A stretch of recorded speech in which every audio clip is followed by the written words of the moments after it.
Magnets, crystals, pyramids. Magnets, crystals, pyramids.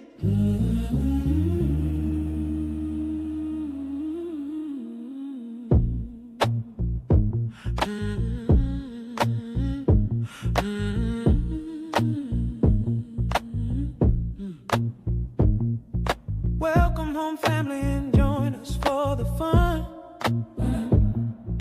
Colorful guest people everywhere under the sun.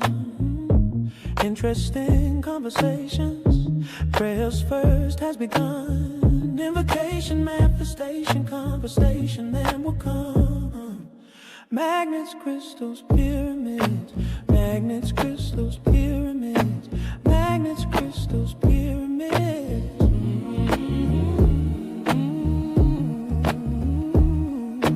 Magnets, crystals, pyramids. Let's start drinking some water, juice or tea. King Killer's recommended for you and me. Guayusa mixed together, maple syrup or honey.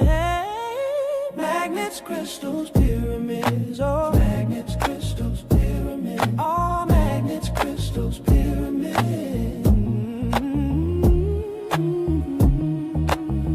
Learn from the healers, crystals, pyramids. Learn from the healers, the artists, the seers, authors and teachers, dissolving your fears. Workshops of wisdom, the circle is wide. Plant medicine whispers, the planets align. All magnets, crystals, pyramids. Oh, magnets, crystals, pyramids. Oh, magnets, crystals, pyramids. Oh,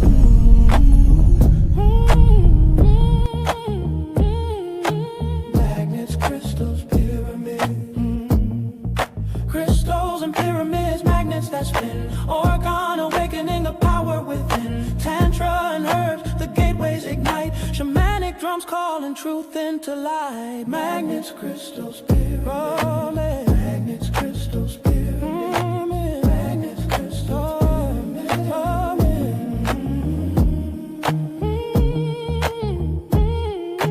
magnets, crystals, pyramids.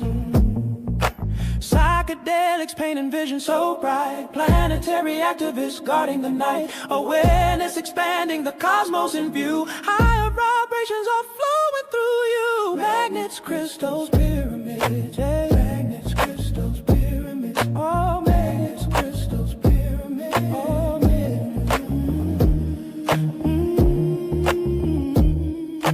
magnets, crystals, pyramids. Xenon and herbs, you'll feel much better. Drink your tea now instead of later. Stay ahead of your health. Health is always your greatest wealth. Oh, no, no. Magnets, crystals, pyramids. Hey. Magnets, crystals, pyramids. Oh, magnets, crystals, pyramids. Oh,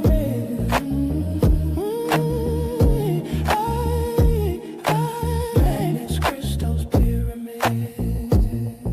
Mad science fun, tear the blast. Experiments under the sun. Sacred fire, prayers begun. Success and happiness, your destiny has come. Magnets, crystals, pyramids. Yeah, magnets, crystals, pyramids. Oh, magnets, crystals, pyramids. Oh,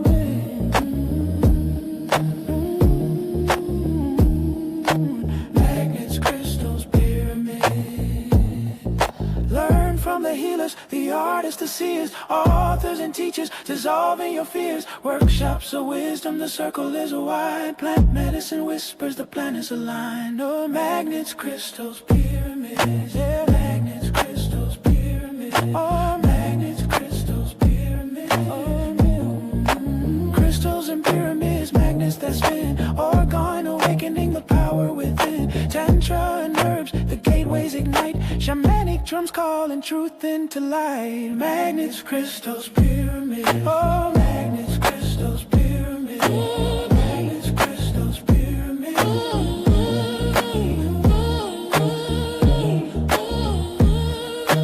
Magnets, crystals, pyramids.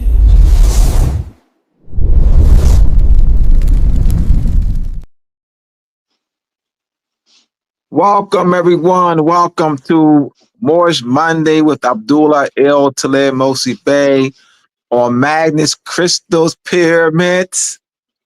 YouTube, as well as the Moroccan Post Media YouTube.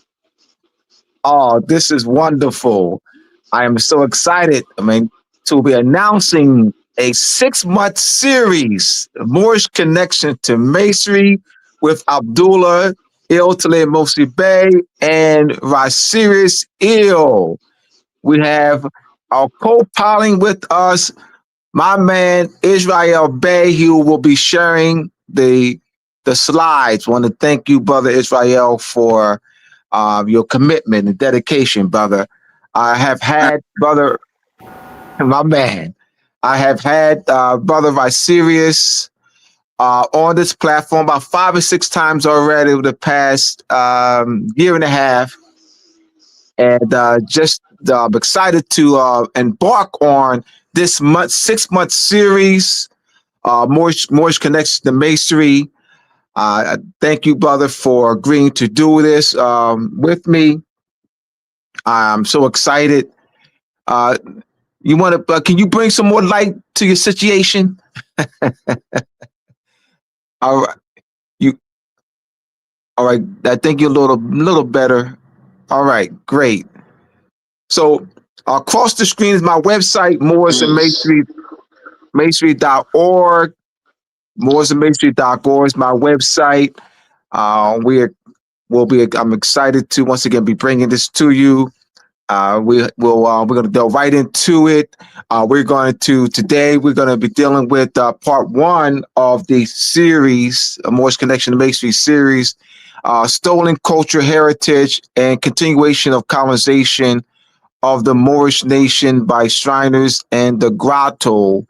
Looking at the part 1, the Moorish Fez. And so, but RaSirius, you take us there. You're still in the dark. In the back, your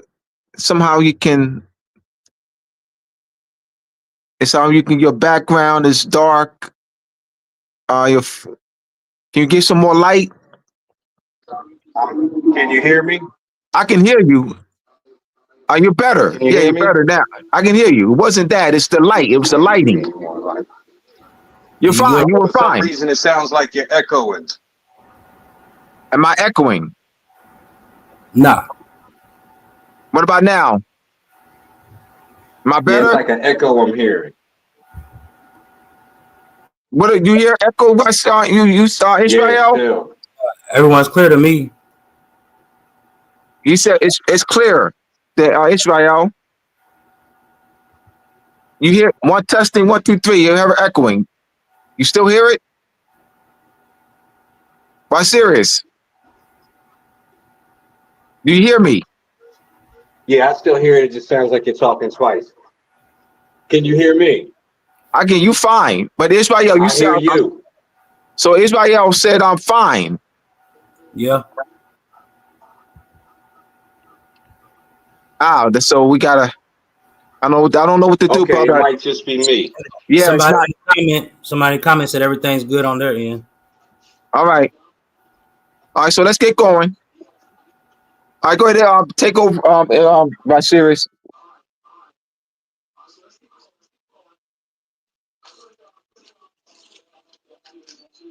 RaSirius, do you hear me? All right, brothers and sisters. All right, good. All right.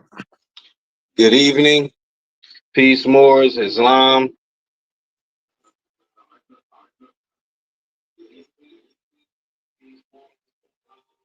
Continue, brother.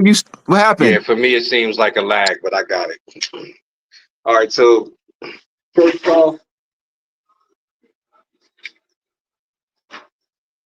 of all, I'd like to give thanks and honor to all those who are attending tonight. I also want to give thanks to my old earth, my matriarch. It's her birthday today, her solar return. So I wanted to give her a shout out, of course. And yeah, I'm still hearing that echo. Hold on 1 second. All right. So as RaSirius takes care of that, I might be like I said. You think you need to go out and come back in?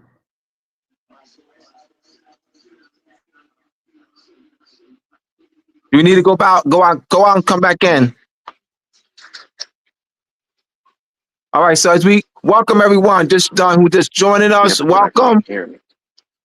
This is the Moorish Connection to Masonry series. It's a 6-month series every first Monday of the month on this platform, where we'll have the Moorish Connection to Masonry series with myself and brother RaSirius as he's working to straighten out the technical difficulties he's having. We have here the stolen cultural heritage and continuation of colonization of the Moorish nation by Shriners and the Grottoes. We have those. Hit that like button. Can you hear me? I can hear you. I've always could hear you. Okay. Now I'm hearing the echo. I hear it too. And then I heard it. I'm hearing echo on your end of our series. We hear it on your end. Hold on a second. All right. So those, hit that like button. Let people know that we're live. Share this to your social media platforms. Let them know we're live. Embarking on our part 1 of our 6-month series, Moorish Connection to Masonry. We still hear the echo. You still hear the echo? Yes. We have feedback. We get on your end. How about now? You're good. All right. Go ahead, brother. You got it. All right. So one of the things I wanted to focus on this week, especially starting this month off, first Monday of the month of November, we're talking about the feds. Now, All right, Siri, you don't want to move around. you're hearing consistently. All right, good. All right.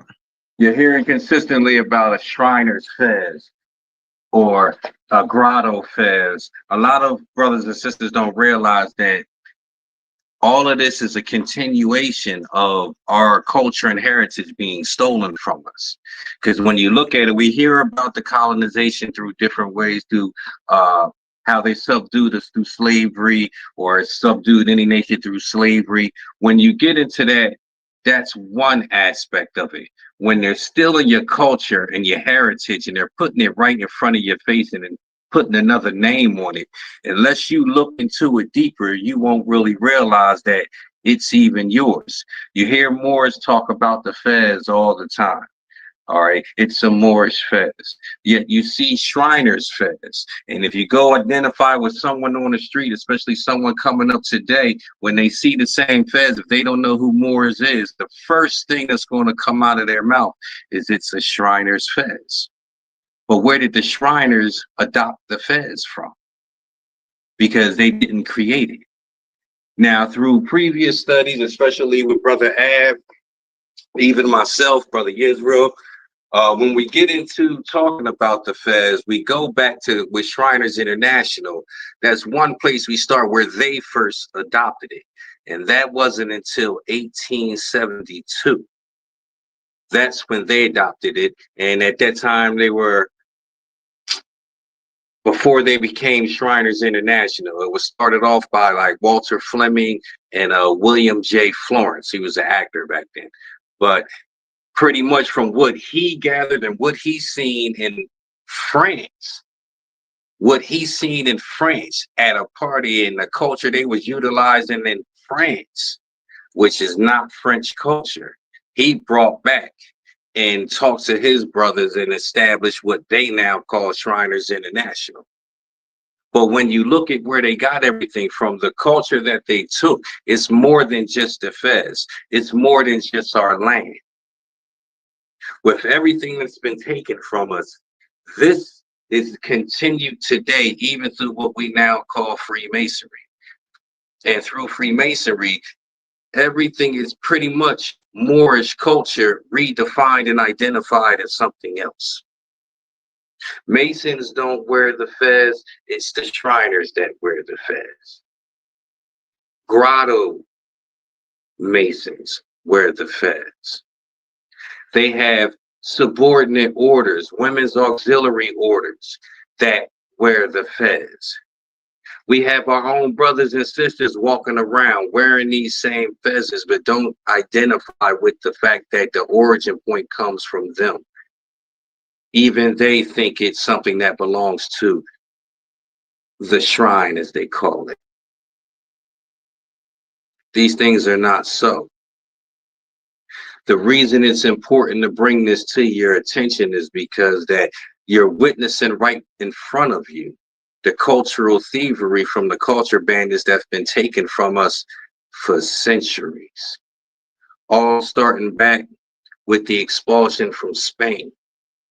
We all know about how the Moors ruled Spain for 750 years. That's pretty much something that's known now.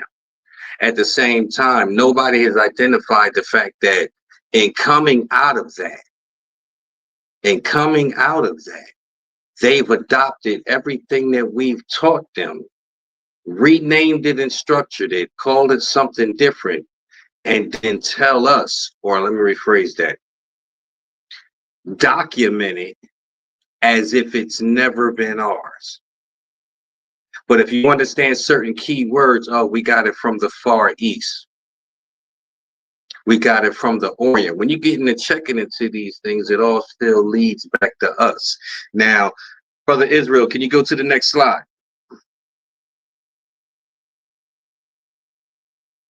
As you can see, the brother on the left, it's an animated version of what the Fez is. Just one animated version.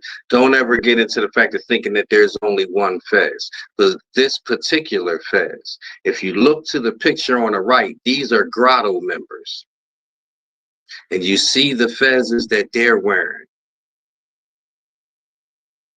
Even the one in the center who's supposedly the head of it all with a somewhat similar type old school hat like George Washington and them used to wear. But you look at all the Fezes in the room. Who does it belong to? You look at the one person to the left, the brother with the melon that's melanated to the left. That brother probably has no identity or no idea that that fez he's wearing is tied to his culture. That's not worthy of instruction in these places. Why is this important? Because that brother probably is in disbelief of everything that's going on around him and doesn't even see how it could be possibly tied to what was stolen from his people. We look at these things and we just take advantage of the fact that that's not important. How does that help us now? One way is to have your eyes open. If your eyes are open to what's going on, it can possibly make you look more into it. The Fez was a deep part of our culture. Why was it so important for them to adopt that? What made that so important? So important that even King Philip II made it a point that we would not be allowed, or Moors would not be allowed to practice their culture whatsoever. If you did not convert to Christianity, those who converted became Moriscos. But you wasn't allowed to practice your culture.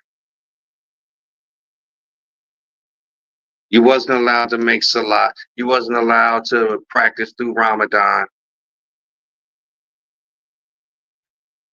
These things were so important that they took the time out to banish and kill and seize land from those who practiced their culture. Now, the only other ones around at that time who they were doing the same thing to was the Jews and the Protestants, depending on the time period that you're talking about. But if you look at everything starting from King Ferdinand and Queen Isabella, from King Ferdinand and Queen Isabella, who at first they let them ride for a minute until the Catholic Church and everything got more involved later. Where one time when they first merged. Aragon and Castile. Aragon and Castile were the different kingdoms that merged. Ferdinand was king of Aragon. So when they mixed with Castile, which was Isabella, or Isabella's kingdom, when they merged together, became one, that's when they started to try to take control more of us that were there, or take control more of the Moors that were there. They made it a point that you could not practice your culture, but then look at it at the same time. You were not allowed to practice it. So you go from 1492 through all the different mandates and edicts that was put in that stopped you from practicing your culture, to come up to 1871 and see someone else practicing your culture. But now it's years later and you don't even know it's your culture. The astronomy and the mathematics and everything they're teaching. Spain didn't have that. Not before 750 AD. Spain had none of that. And the French at that time was going back and forth with wars between Spain and England. And you look at all the wars that was going on. They at war with each other at the same time, trying to suppress the Moroccan power at that time, or the Islamic power at that time. Yet at the same time, all of those nations adopted something from that same Islamic power, from that same Moroccan power.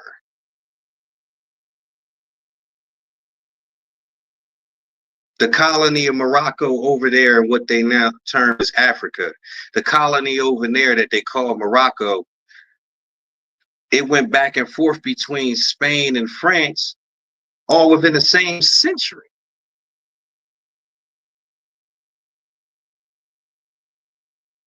Before it was so-called claimed back and got its independence in the 1900s.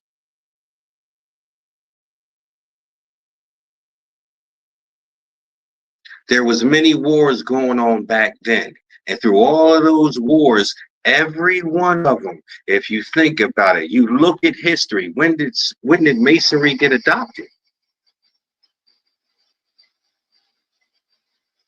Yes, we all know the ties to Masonry as far as Kemet or Egypt. We understand that. But when you look at the actual culture and the things that they actually utilize, not just the way of dress,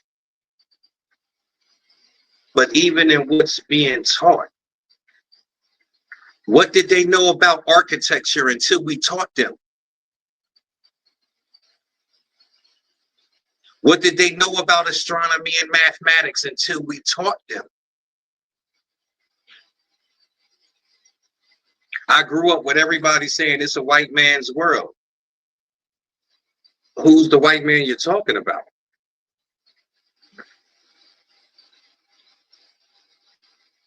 That's a great point. That's a great point. You just got me, you got me, I hear the feedback. Like you really got me, that's a great point, that when you made this statement about hearing people say that it's a white man's world. Now let's take a look again at this photo. And so RaSirius raises a great point of what's been out there of this is a white man's world. When people say white man, they referring to in the connotators of those that look like Donald Trump, that those that's in this picture except that brother, that brother, they'll say white man. All right. Now, I think where RaSirius was going is, let's raise the question, is it? Or is it a Moorish world? Is it a Is it a white man's world? Because their concept is, well, RaSirius and Abdullah are buttholes. Of course it is. Don't you see people that look like Donald Trump ruling? But that's not where RaSirius is going. He laid the foundation. What science and philosophy are they using? What knowledge base are they utilizing? Whose fez are they wearing? Whose Moorish, whose names are they have on the Moorish fez that they use for their shrine temples? Whose regalia do they wear? Is it? And so it's like RaSirius laid the foundation when he mentioned that they didn't know about astronomy until we taught them. They didn't know about architecture until we taught them. So is it a quote unquote white man's world? Or is it a Moorish world suppressed? Is it a Moorish world that they're suppressing? Great point, RaSirius. Great point. And when you get into it, especially if you're using, Henry Black's dictionary, you get what white is. And it has nothing to do with the color unless you're dealing with Blumenbach.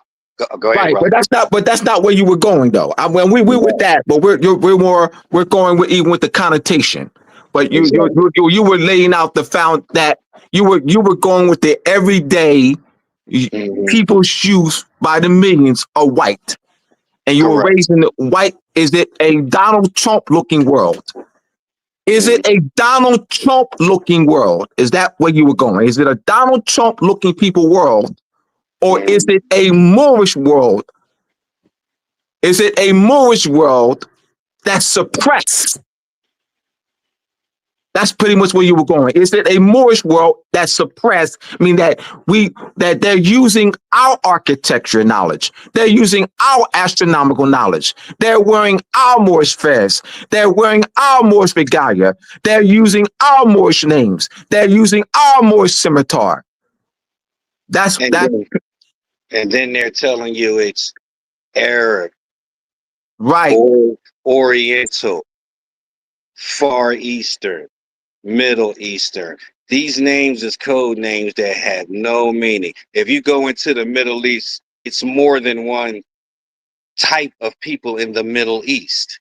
So to say someone's Middle Eastern, if you go to Africa, the same way you have melanated Africans, you also have pale skin Africans that come from the Dutch that are called Africanos. So to just point to a region, or if you look at the Orient, what's Orient? Most of us think Oriental, it has something to do with Asian or Chinese, and no, that has nothing to do with Orient in that fashion. Orient is just from the East, but to a certain people, the Orient being the East is no further than what they call the Middle East. Now, as the brother said in the picture, it's only one brother in there. How many of those other pale skin brothers or people wearing the fez in the picture, how many of them actually know the history? There's two brothers in the picture. Yeah, one's a little far back. Yeah. All right. Yeah, I just saw them. And you said, all right. When you said one brother, and now, mind you, this is a grotto lodge. This picture is a grotto lodge. So it's this not is shrine. Where's the grottos? That's Shriners. No, those are grottos. I got that picture. Those are actually grotto members. Grotto members do the same thing. Depending on the auxiliary that they come from, they wear the same type fez, do the same thing the Shriners do, or they wear a black fez with almost the same. Yeah, the grottos wear the black fez. Right. They wear red too. They wear red. But I'm saying the Shriners, it's not a Shriners fez. There's no such thing as Shriners fez. I'm saying the Shriners the Shriners use the more scimitar and the crescent and the star. This is the Shriners. These are Right. Shriners. Now, That- That's some are actually, some are grotto. Well, it'll be if you look into it, they grotto members also do the same thing, yeah, even in their auxiliaries. I know just for the audience. That's what they are. It's Yeah. important. So for the audience, Mm-hmm. so that the audience will know the difference. All right. It's important that the audience, so this all right. So when they see this, when the audience sees this, Mm-hmm. all right, that's grottos. That's grotto. When Mm-hmm. the audience sees with this picture, that's Shriners. Mm-hmm. That just as we're educating the audience, this is grottos. This is grottos. All right. This is the picture that one of the pictures I have on my book cover, Moors and Masonry, part 1. That's Right. grotto. That's the Morcana.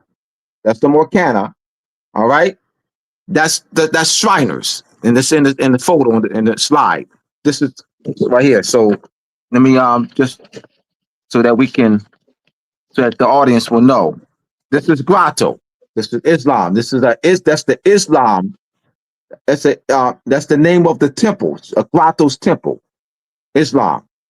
Mm-hmm. This is the Muslim name of the Muslim temple. Let me have a so that the audience will know the distinction. They will know the distinction when they see it. I got the picture of the black. Here it is. Here we go. Right here. This is grottos. That's grottos. So now I want them to see, look at this picture and look at the slide. Mm-hmm. All right. That's Shriners in the slide, and this is grottos. It's not a grottos fest, it's a Moorish fest.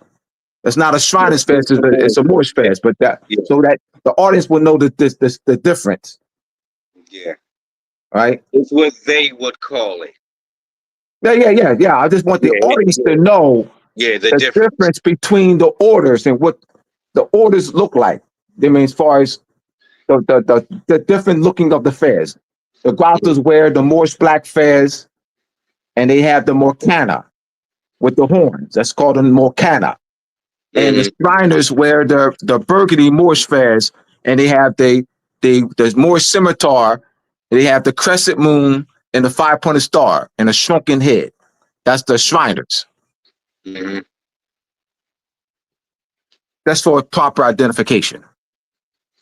So those would be the two differences. As you go into more study on it, you'll find the different adaptations of it.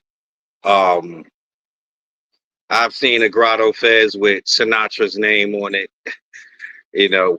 So they have different variations, but the brother is correct. When you see the maroon with the scimitar on it, usually in a crescent moon and star, that's usually no doubt that is the Shriners International. What Shriners International would call their fez. It's an adaptation of our Moorish fez, just with rhinestones and putting the emblem of the man from the emblem of uh, protection and justice, which is what the sword is, the scimitar is. It's the emblem of justice that was used by us. Yet and still, they utilize it as well, but in a different capacity. It's more for subjugating purposes as it is for justice or showing strength or what we used it for. However, they adapted it and used it for their own purposes, the same way they do when we talk about the 5-pointed star. The 5-pointed star that they adapted with the crescent moon, which is technically right there on almost every Islamic flag, but yet they have it on there on the fez On our Moorish fairs. as Now if what it belongs to them, as now if it belongs to them. I got a question. What do you say? Because these conscious Moors, I've heard quite a few conscious Moors say this over the past over 33 years. 33 years I've heard this comment. There's conscious Moors who will refer to our Moorish fast that you see right now, that the Shriners rename and reclassify the Shriners Fest. Conscious Moors who will refer to the Moorish fast that you see as the Shriners Fest, that they desecrated. They desecrated it. And it's the Shriners Fest because they got the scimitar, but that doesn't make it the Shriners Fest though. So then the question should be put: if someone comes along Mm-hmm. and puts graffiti on your house, does it make it their house? Great analogy. Great analogy. So they, Absolutely not. so they're still utilizing what's ours. The question you should ask yourself is, why is it so important to suppress that? Why is it mandatory to suppress that information? Why are they not, if their lodges is supposed to be giving up so much light, how come the brothers are not enlightened to the fact, and the sisters are not enlightened to the fact that that belongs to them? They will take it back no further than 1872. They won't take it back any further than that. Because if they do take it back further, they're going to probably wake somebody up. But they don't take it back any further than that. Our sisters are wearing a fez of many different colors as well, mostly white, Mostly white, yeah. with the same emblems.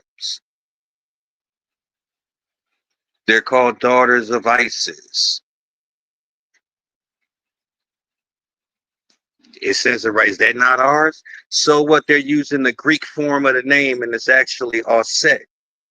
And don't get it twisted. You go in certain places and you'll find the name Osset too. They'll say Daughters of Isis. You'll be like, oh yeah, that's the Greek name, and yeah, that's all it is Greek in name. And transliteration. And It's Greek and transliteration. mm-hmm. The form is changed. It's the Greek form that transliterated from Aset. But they keep them away from the true knowledge of Osset. They don't tell you that the hieroglyphs of Osset was actually a throne. They don't teach all of that. Mm-hmm. They're not waking our brothers and sisters up to that is the throne. That is the representation of the mother coming from the Kemetic aspect that touches in all aspects of astronomy and astrology as well. You get into the astronomical aspect of it. Isis or Osset represents Sirius A. They say Asar or Orion represents, or I'm sorry, Asar or Osiris represents Orion. The astronomy, even in Egypt, they try to hide it and they go to Egypt. They go into Egypt because they don't want to go any further than that. And most of the time they go into Egypt without proper knowledge of Egypt. They don't have proper knowledge of Kemet. They don't have proper knowledge of what they're actually looking at. And those that do, they took an oath not to wake you up about it. You're not supposed to know about it. The Inquisition stated so, that you're not supposed to know about it. Whether you're dealing with the Roman or the Spanish Inquisition, you're not supposed to know about you. You think it changed? RaSirius, do you really think that a lot of our brothers, like what percentage of our brothers that really know what we know, like really know it? Like what percentage though? That like what percentage of the Shriners, what percentage of those who are first degree, second or third degree, what percentage do that of them know what we know? Like, do they really know? Because I've heard over the years they all know. Do they really know? No, they don't. I mean, Because I've come. they get a version of it that's pacifying. That's why everything stops and goes no further than Egypt in most of the organizations. But what version do they get though? Like, what do they really get that of knowing something? Like, what do they know? As far as what they know, that would be History, philosophy, astronomy of it. So you would have what to do deal they with. really know? I haven't come across a brother who knows absolutely. Maybe those who were raised Moors or raised indigenous or something to that effect, to where someone actually guided them in that information. But when you looking at the mass collective nowadays, brother, I'm sorry, it's not enough conscious Moors even knowing that information. So let alone brothers in the organization or sisters in the organization knowing that it's not enough conscious Moors that understands that or understands that. If I must be real about it. We hear a lot about it's our national headdress. What that mean? That's all most conscious Moors say, oh, it's our national headdress. That's all. What else? Oh, the tassels are umbilical cord, and they give me all this symbolism. But do you actually understand the history of what it is? Do you understand the history of where it came from? Do you understand the history of why it's ours? Do you understand that we're still being colonized with our own feds? Not just physically, we are being mentally colonized. Economically and most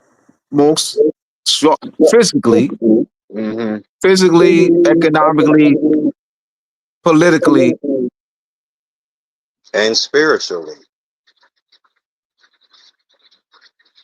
Subjects called subjugation. In international law, it's called subjugation. So that we can let's put the international law principle to it, because And you doing have it with your own culture. yeah, stripping into our culture identity. You want to go to the next slide? You ready to go to the next slide? Brother Israel, go ahead.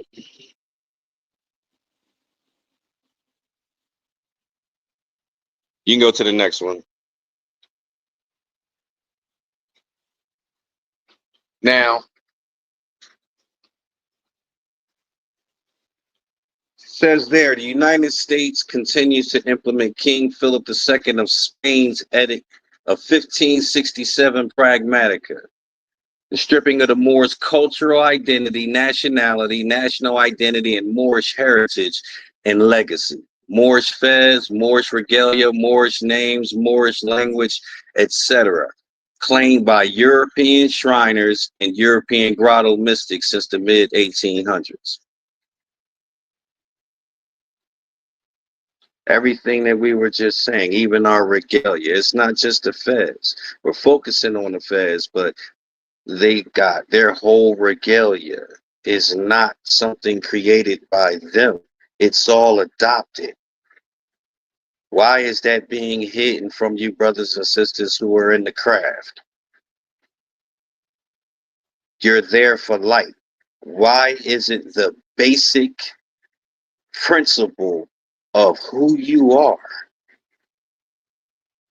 the light that should be attained first? And those who know, why are they not enlightening you to it?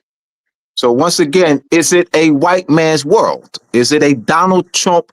We know that people that look like Donald Trump are running stuff. We're clear on that. There's no, so nobody. I'm not an idiot. I'm not an idiot. We know that people that look like Donald Trump is running stuff. We're clear on that.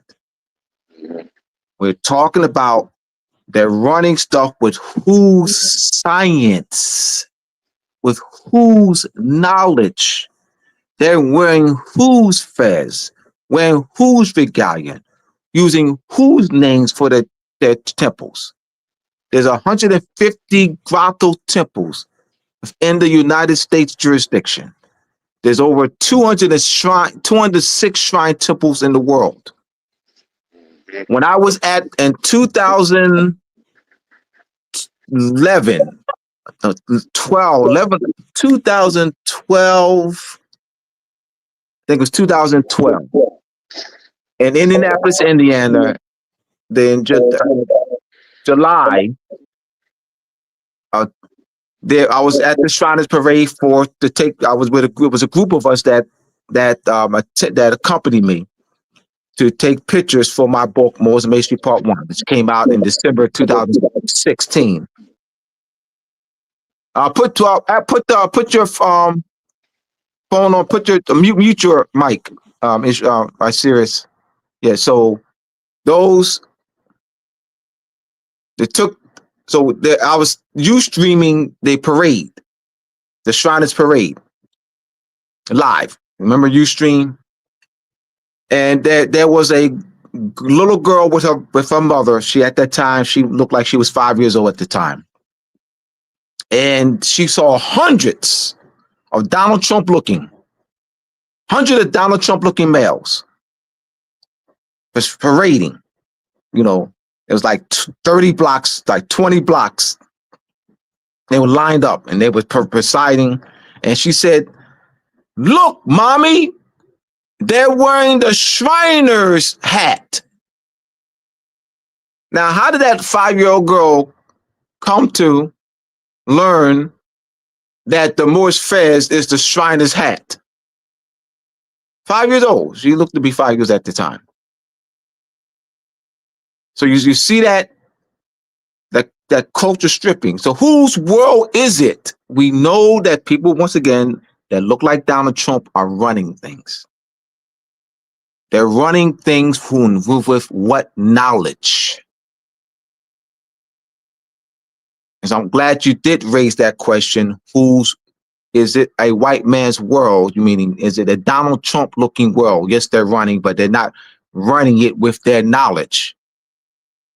That's the key. That's where we're going.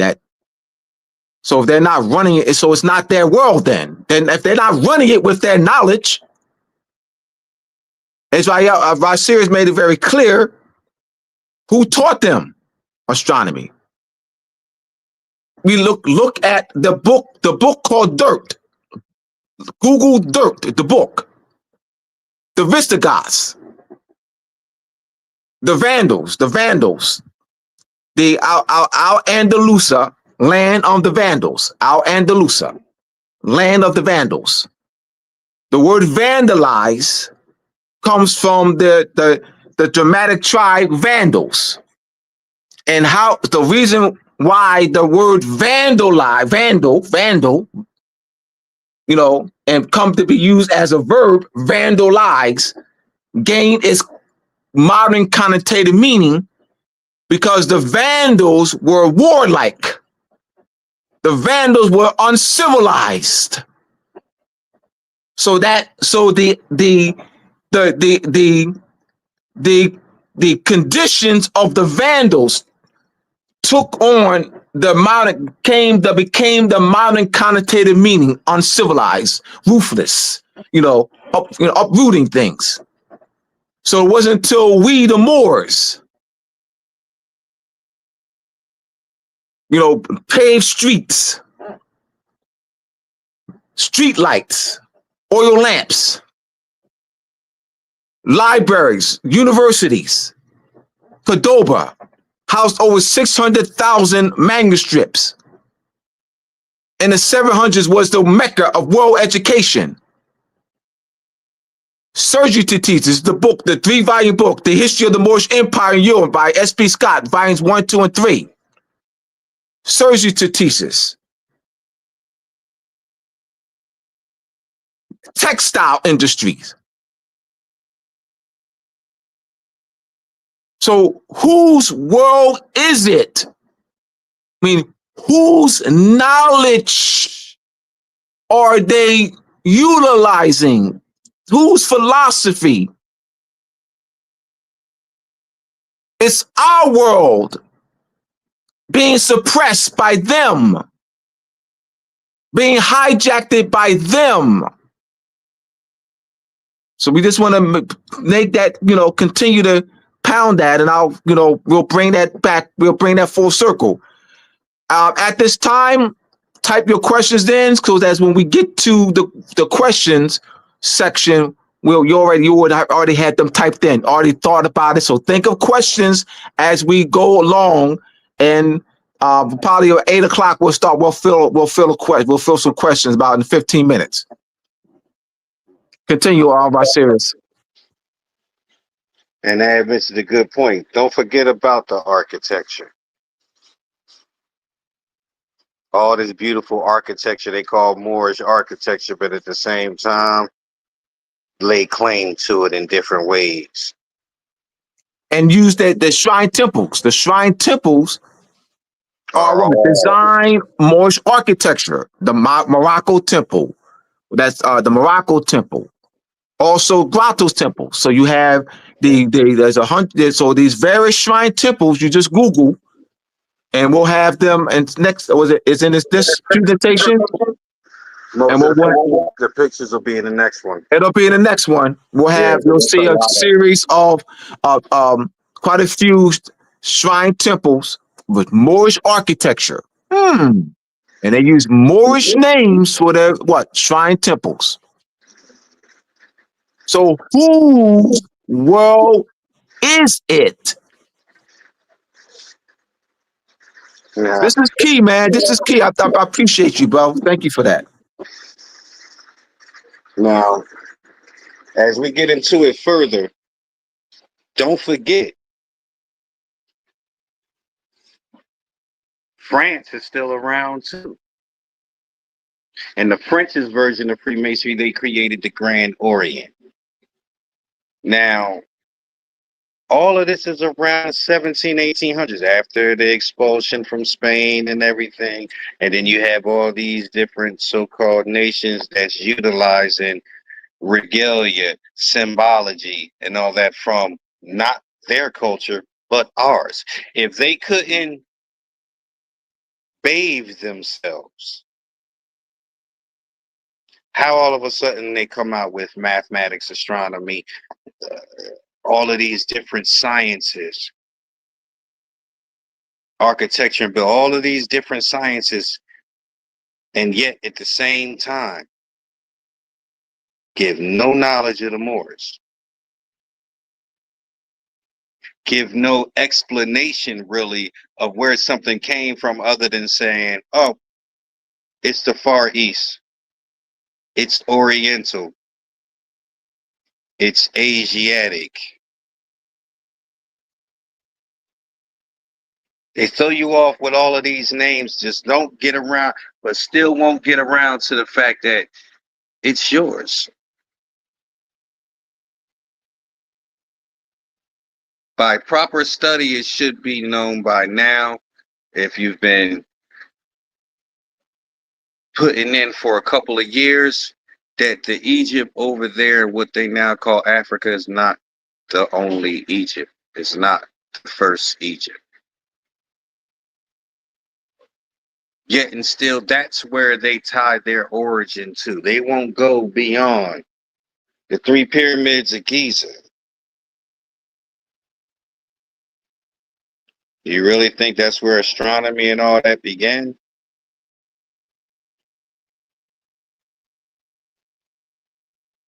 There's mounds and pyramids that are found to be older than Giza over here.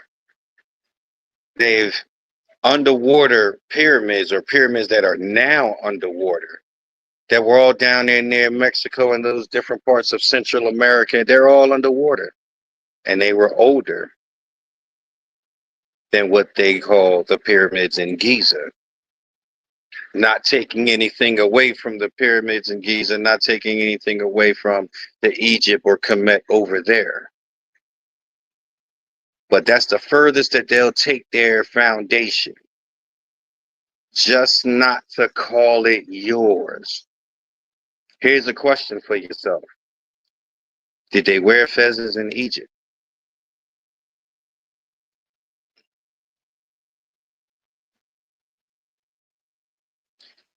If they wore feathers in Egypt, then maybe I could say, okay, that's where they should stop. But did they wear feathers in Egypt? Which you will come to find out is they did. However, they were more for certain merchants, tradesmen, priests.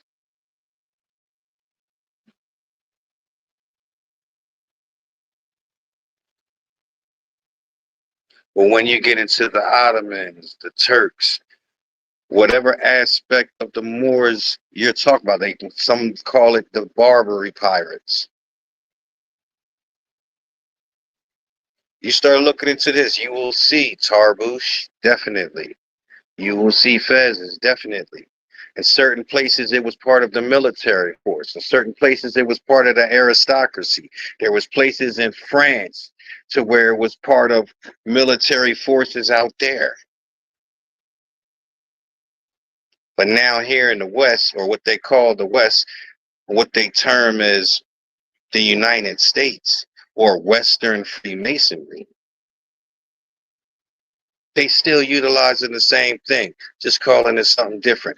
The difference in the Grand Orient between the Grand Orient and the United Grand Lodge of England, if you think about it, in the Grand Orient, women can become Masons. They allow both genders in the same lodge or women lodges.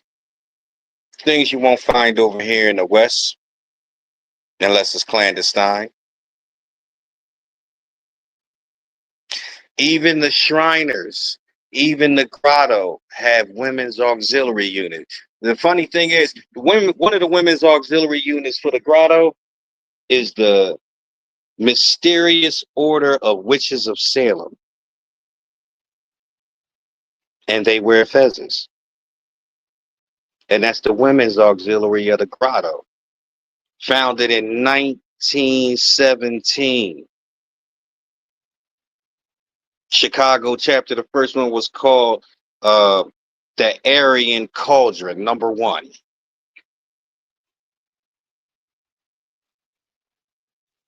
And that's the women's auxiliary. They say it has nothing to do with the witches of Salem, Massachusetts, who were burned. They say it has nothing to do with that, although you have to be a wife or sister of a master mason in order to get in.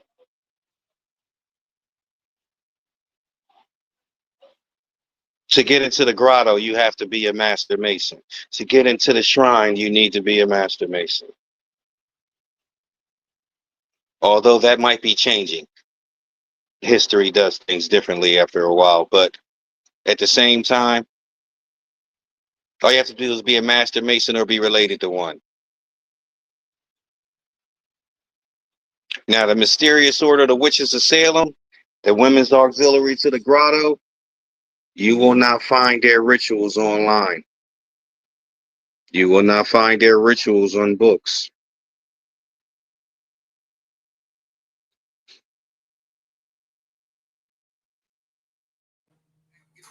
That could actually Be the secret society.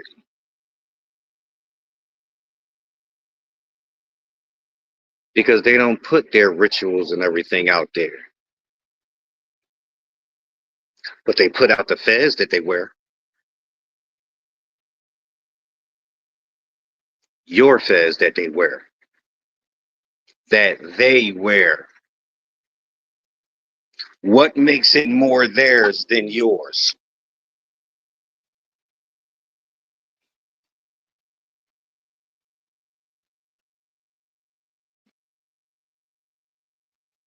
As I said before, just because someone puts graffiti on your house does not make it their house. But if they can convince you that it's not yours and you wearing theirs, or if they can convince you that it's their house and not yours. But we want to make clear that they're putting our Moorish names on our Moorish fez. Let's be clear. Like what? Like you got the name. Let's start with the name. Start What with the name. is They the don't even name? identify that it's our name. they're putting what name? Moorish name. They're putting a Moorish name on the Moorish fez. They're not putting English family names. Mhm. They're not putting French family names. They're not putting German family names. They're not putting Polish family names. But they're putting Moorish names. I just want to bring that to conscious Moors, particularly conscious Moors who, make the claim that it's the Shriners Fez because they consecrated it and, that type of thing. So I'm speaking more so to those conscious Moors. When you get 'Cause into it with those conscious Moors, though, brother, most of them don't even realize that most of the Moorish names that are on those fezzes that they're wearing, most of them are even family or bloodline names. yes, because like I said, they don't do any research. They're pretty. Yeah, I don't want. Yeah, I don't. My conscious Moors. I love you. I'm just keeping it at that. I love you, conscious Moors. I'm just keeping it at that. But it doesn't get around the facts. The names are even ours, and we're taught not to even identify with the names. Why? Because the first thing out their mouth is Aaron. See, And you hear renaming. Aaron. All right, so let's look at that. Arab. Let's look at Arab. So Arab names. All right, so now this. All right, someone says, no, they're Arab names. Now, I don't see any treaties or diplomatic correspondence with the Arab nation and Spain. The treaty between the Arab nation and Spain, or Arab nation and France, Arab nation and England, Arab nation and Oregon. I don't see any diplomatic correspondence, but I do see Moors in the treaties, and the treaty between Morocco and France, and Morocco and the Netherlands, and wars between Morocco and the Dutch Republic. But I don't see Arab though. Mm-hmm. Like where they get Arab? Like where they're getting Arab from? Like, and far as the documentation, that's what I'm saying. It's knowing how to challenge people who make those claims. Mm-hmm. Show me Arab in the treaties, Arab in diplomatic correspondence. Show me that Oregon and Castile, King Isabella, and King Ferdinand were not fighting the Arabs. The surrendering treaty of Granada. Mm-hmm. It doesn't have Arab. It's Moors. But it's protecting the personal rights of the Moors in the treaty. Arab is not in the treaty. The statue of the Moors, the statue of the four Moors, founded in Chain in Laverna. I see Moors. I see black Moors in the 1560 Geneva Bible. Black Moor in the 1599 Geneva Bible. Like, we're Arab. Like, show me Arab. And documentation, and documentation, and plays, and short stories, and treaties, and diplomatic correspondence. Show me Arab. My brothers, my conscious Moors, please hear me. Please hear me, conscious Moors. Please hear me. We got to get our game up. We got to get our game up. We got to get our game up so that we can defend, that against the onslaught of, really, they're not pretty much challenges, because it's just our game is not up. That's all. The challenges are not really strong challenges. It's that our game is too weak. Our game is too weak. Like I said, I don't want to. We're gonna continue, but I'm gonna keep quiet. But I don't. I'm in as far as I don't want to. I love you, conscious Moors. But I am challenging us to get our game up. I am doing that.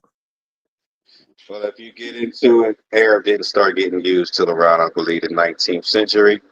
So you will either see Moorish in certain places, Islamic, but you won't see Arab till probably around the 19th century.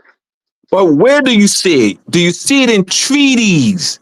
Nope. Do you see it in diplomatic correspondence from Nope. kings and queens and prime ministers and presidents and consuls and consul generals and ambassadors? Do you see it? That's what I'm saying.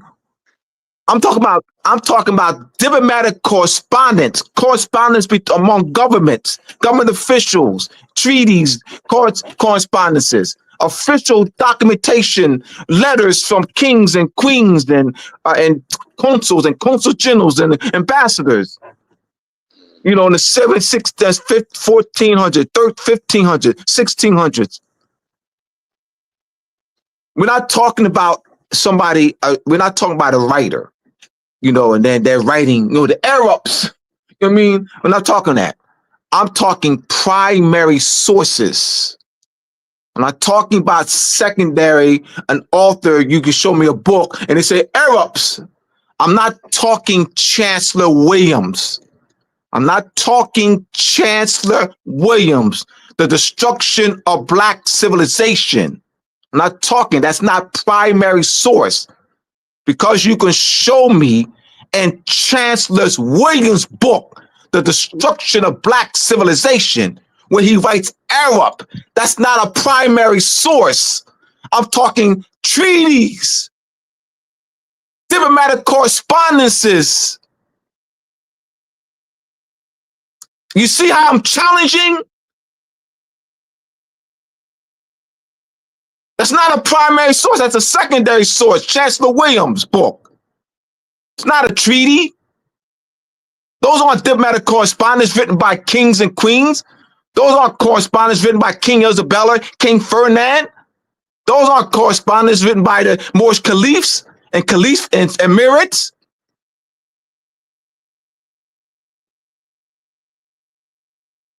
All right, we go to the next slide.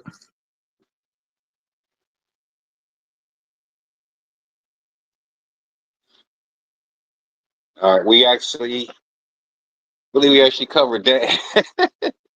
I think we covered that one already. All right, Shriners Fez, red brimless hat with a black tassel, adopted in 1872 as the official headgear for members of Shriners International. It was chosen to reflect the Near East, here we go again, and Arabian themes of the fraternity. And it features the official emblem of the organization, including a crescent and scimitar, 2 claws, a sphinx, and a 5-pointed star. The hat serves as an outward symbol of membership, and its emblem represents different aspects of the fraternity's characteristics and philanthropy. Culture identity theft. That is culture identity theft language. This is how they do it. Da, da, da, da, da. This is how they use it. The culture identity theft. That's primary. I'm glad you put that there. That's a prime example of culture identity theft. Of reconstructing. That's a prime example of reconstructing. That's a prime example of renaming. Prime example of reclassifying. Of prime example of stripping. Of our cultural identity. So how they doing it? So how they do what? Constructive language. Mm-hmm. Reconstructing the narrative about the Fez. That whole thing is a spell. Because how many people going to look that up and they're going to get that and go, oh, okay, so it's Near East and Arabian. They're not going to go beyond that. You know that. They're going to do that. This is, you know, they already know that. Can't go and argue about it. Even conscious Moors. I've had the argument with conscious Moors. Oh, it's Turkish, brother. Okay. Who was in Turkey? Why did they call it Turkey? Did they call it Turkey? Did the Ottoman Empire call it Turkey? No. So how is it Turkish? The Ottoman is just the name. That's the name of it's Osman. That's Yeah. it. That's just that's the family name. That's part of that established that dynasty in the Mhm. mid 1200s. So it's a house. It's an Osman house, So if I Germanized make Ottoman. And the so if I make a dynasty is the period of the dynasty represents the period of the reign of that house.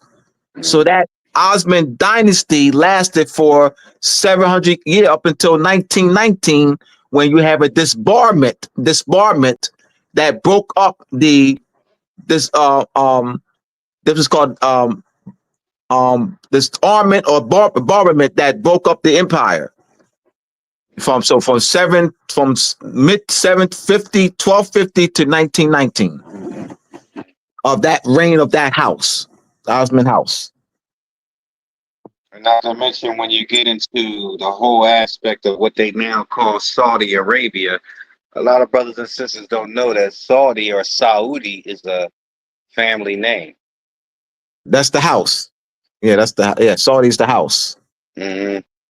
So you hear The house Saudi of Saudi. Arabia. Was House there of another? Saudi. Right. Did they call it another Arabia? Or has it always been Saudi Arabia? Or should I say, has it always been Arabia? Because Arabia is what they call it now. They didn't call it Arabia. Yeah, that's just Saudi is this. Yeah, house of Saudi. Yeah. Remember, Arab exists to the 19th century. They weren't called Arabs. You look in political writings, as the brother said, you'll see Moors, you'll see Moroccan power. I don't see nothing that says Arabic power. Brother, I ain't see, brother. I got 25 years of research, brother. I ain't seen. Mhm. So we look at all of this, even through their auxiliaries. They're wearing what's yours. And the ones that are in there that our brothers and sisters actually don't know and aren't being taught it. And if they do know, I can't see that they know. Not the ones I met. I don't see that they know either, brother. There's a lot of them that are claim, oh, come from Egypt, and no. That's not in any treaty I've seen. And they say they've adopted the Fez from the Near East. But back on this, Brother Israel, can you go to the next slide?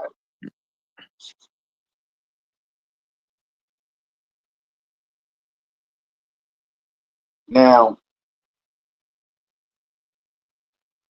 the Spanish and Roman Inquisition differed significantly. Isabella I and Ferdinand II demanded from Pope Sixtus IV an autonomous instrument of investigation to be used exclusively at the monarch's discretion. A special board of inquisitors was therefore established to act independently of Rome, imposing punitive measures on Jews and Moors. It didn't say Arabs. Jews and Moors, and putting Jews who had converted to Christianity under special surveillance. Such conversos or converted Jews were suspected of continuing to practice their former religion clandestinely. A large-scale persecution of this group saw half of its members burnt at the stake in a public show trial, the auto de fe. As a symbol of stigmatization, they had to wear a caroja, a special pointed cap. Do that sound like the dunce cap, Brother Ab? Yep. You look at the point even of what they call the KKK.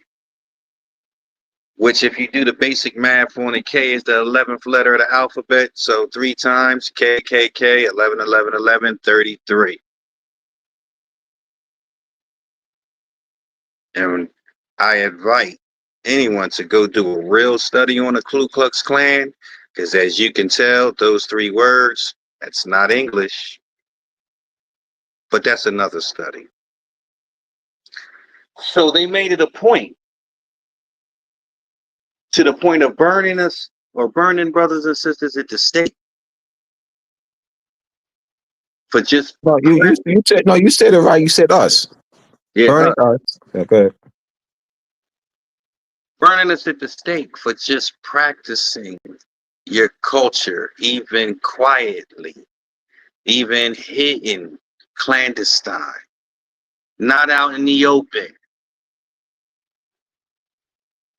They burnt us at the stake for it.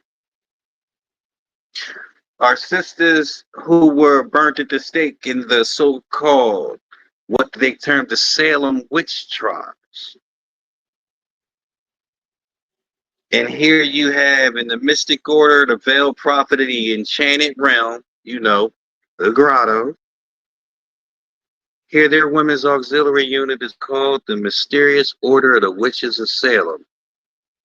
But they say it has nothing to do with that. You got that whole name, and it has nothing to do with you. Go look at who they was burning. Go look at who they was killing in the Salem witch tribes. It wasn't just pale-skinned women. Go look at that.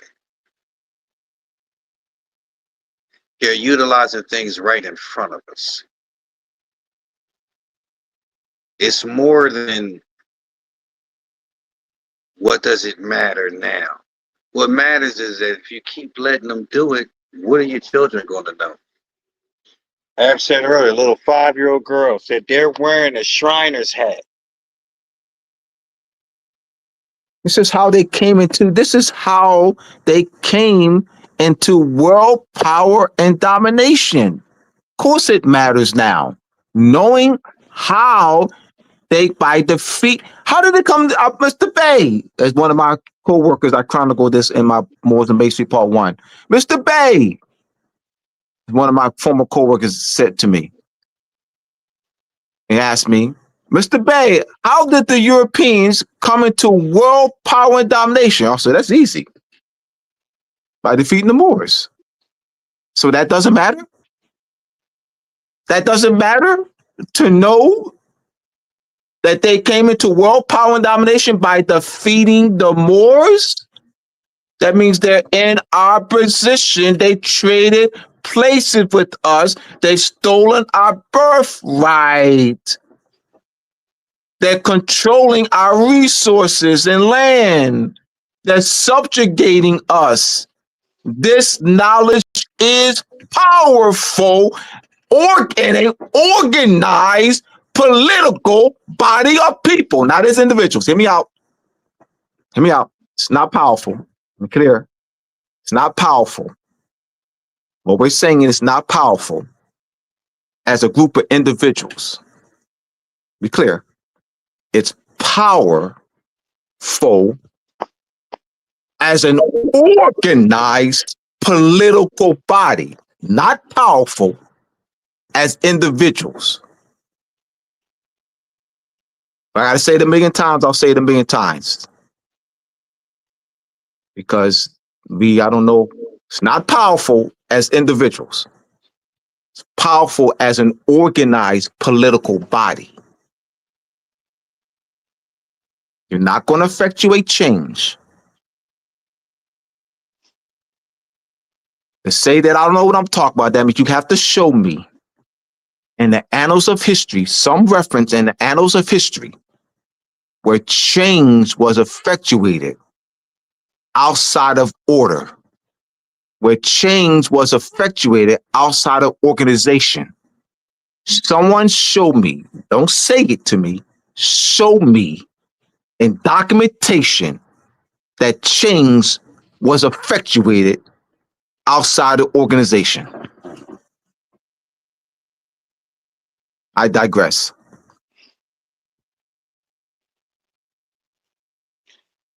I don't know, brothers and sisters. It's right in front of us. To let it keep going on, it matters.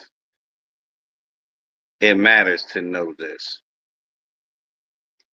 If they had no proper, actual knowledge base to help them even be civilized until we came amongst, think of it like this. Because of the Moors that ran the seas, they couldn't travel. So you locked up in Europe.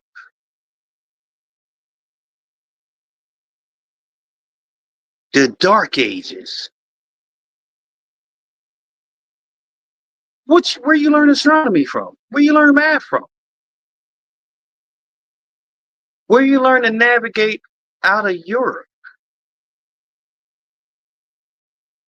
Where'd you learn to navigate to come over here to what's termed the Americas?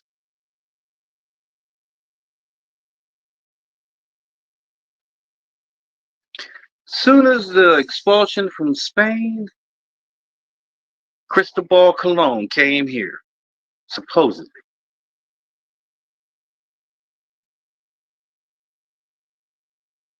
And even in Cristobal Colon's own journals,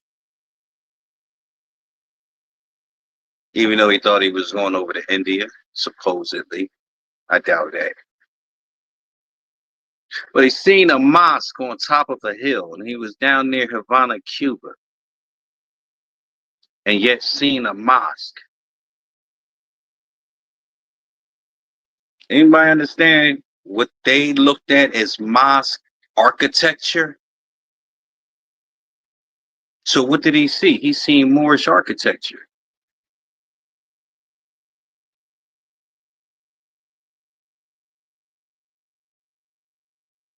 They took what they learned and then kicked us out. And everywhere you look, England, the British, all of them talk about the Moroccan power. Queen Elizabeth and Sultan Murad III. Yes. She sought an alliance with him to protect her from the Catholic Church coming in and taking all her lands. And when they show the writings between them, he addresses her as if she's a secondary sovereign.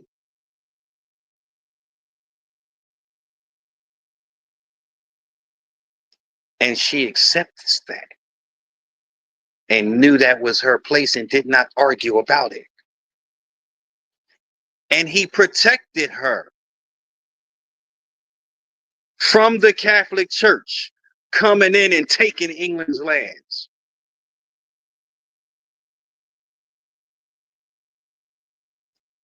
This wasn't an Arab emperor, right? This was a Moorish emperor, right? Not Yes. an Arab. Wasn't an Arab emperor?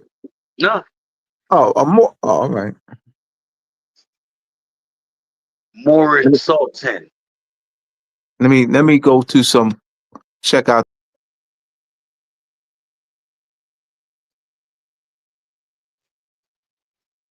She sought help to protect her from the Catholic Church and taking her lands. And she sought help from the Sultan.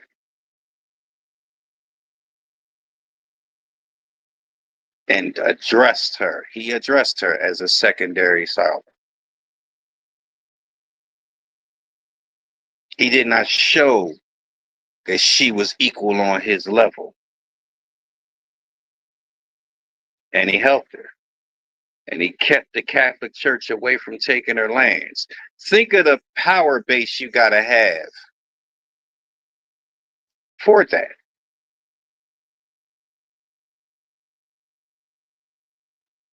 The Moroccan power base was not something weak.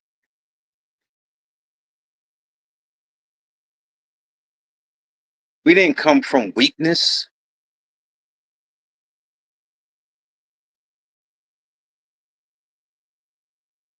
They systematically set out to take down the big dog on the planet. That was us.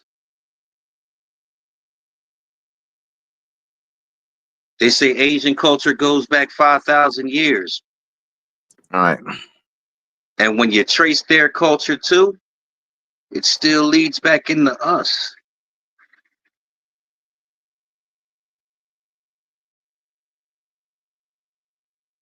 I'm on the comments. I'm on the comment section. Continue talking. I'm strolling through right now. All right, brother. Mm-hmm. The Moroccan power base wasn't something that's weak. We were the ones on the planet that they had to break down in order for them to even be able to do what they're doing. They had to learn everything from us. They had to get that to use it against us, because otherwise they were uncivilized. And their savagery wasn't enough to do it.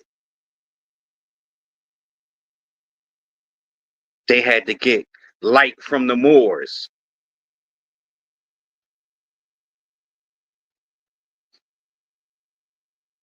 Just to get out of the dark ages. They had to get light from the Moors in order to be clean and healthy. Hey, brother, RaSirius, there's a comment here I want you to address. Okay. This is Allison 365. This came in at 717. Nobody's stealing anything.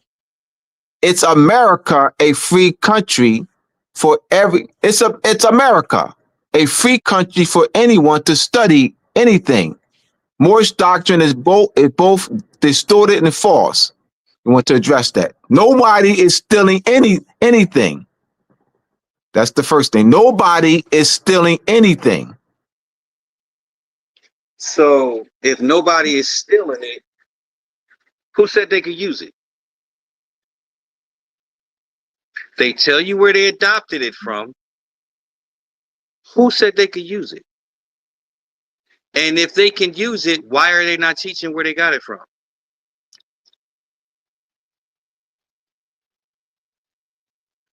If that's the case, if it's not important, if this is a free nation, you say this is a free nation. Free for who? If you're free, I would definitely like to know how you're free. So am I free to come in your house and take whatever I want and be free with it and claim it as mine? Am I free to walk around the street, act like you, dress like you? Let's say you're a female. If a female came up to you and dressed like you, act like you, and mimicked you, would you be entertained? Every time you said something, they said something? Their whole dialogue and everything they do is to talk like you, dress like you, and then tell you you're not allowed to do it without paying a certain amount of money? Is that free? My brothers and sisters that's up in these lodges and these courts and these different places, they can only wear their fezzes on certain days, as they're taught. They don't even understand that they can walk out that door with it freely, let their tassels spin the way that they want to spin. But no, that's been suppressed from you. So what makes that free?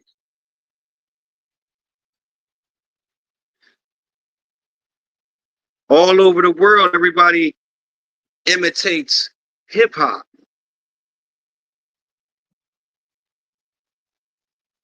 They do it freely. But what's the one thing they do? They acknowledge that it comes from hip hop.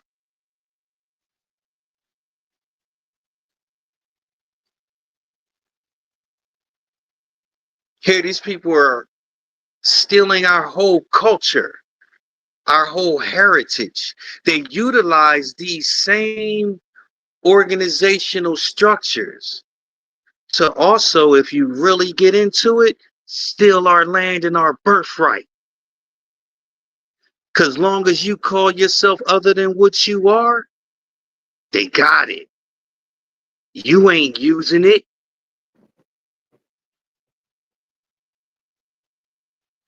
You have brothers sitting there talking about, we don't know how to use the feds right anyway. Do that mean they supposed to keep taking advantage? But we're free. America is the land of the free. Free to steal, free to take what you want and not get acknowledgement to where you got it from. Where's the freedom? What's the freedom in using my people's culture, symbols, regalia, and then telling me that it's yours? And not to mention, it ain't cheap to be in a shrine. And it ain't free. So to be in the shrine, I gotta pay to be me. Think about that. Where is the freedom in the fact that I gotta pay to utilize my culture's regalia, my fez, and I be told that I can only wear it during a parade or an event or a party?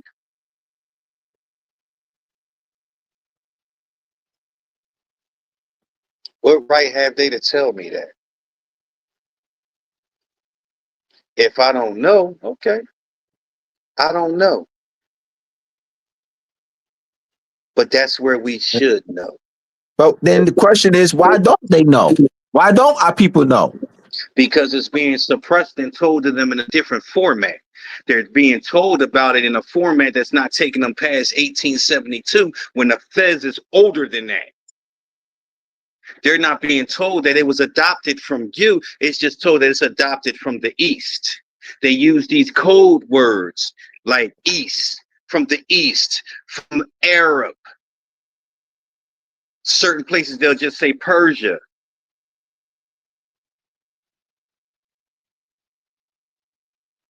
They use these code words to suppress the actual information of knowledge that it is ours.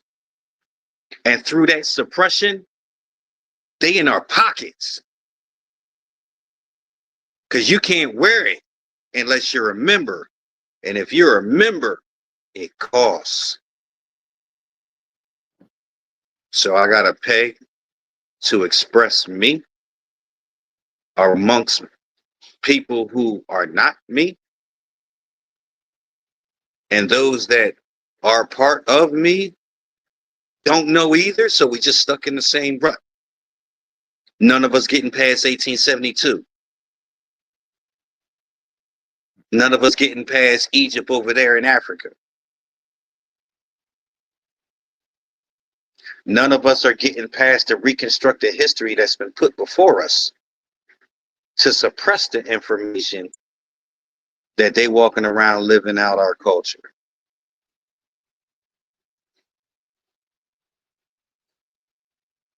Masonic structure, the whole architecture, astronomy, rhetoric, arithmetic, they didn't know any of this until coming out of the Dark Ages. How did they get out of the Dark Ages? From what we taught them. And then they suppressed it from us and banned us from being able to use it afterwards. They burnt the books that were unnecessary.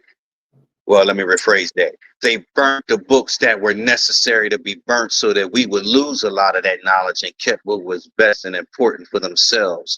And they inseminated it into their own culture and made us think that it came from them.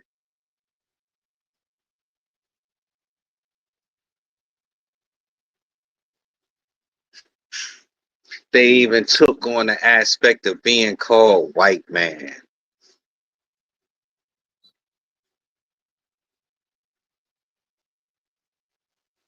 Before Horace Greeley and the boys, I haven't read too many places where they called themselves white.